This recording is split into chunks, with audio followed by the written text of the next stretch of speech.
మే 6, 2024 సోమవారం. శ్రీ క్రోధినామ సంవత్సరం ఉత్తరాయణం. వసంత ఋతువు చైత్రమాసం కృష్ణపక్షం. తిథి త్రయోదశి మధ్యాహ్నం 1:03 వరకు.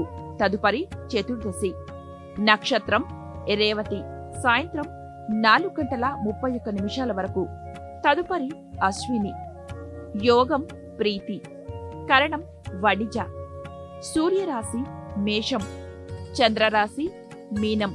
సూర్యోదయం 5:48 సూర్యాస్తమయం 6:38 రాహుకాలం ఉదయం 7:30 నుంచి 9 గంటల వరకు. యమగండం ఉదయం 10:30 నుంచి 12 గంటల వరకు. వర్జ్యం శేషవర్జ్యం 6:49. దుర్ముహూర్తం మధ్యాహ్నం 12:39 నుంచి 1:30 వరకు. తిరిగి 3:12 నుంచి 4:03 వరకు. అమృతకాలం రాత్రి 2:21 నుంచి 3:51 వరకు. లోకా సమస్త సుఖినో భవంతు.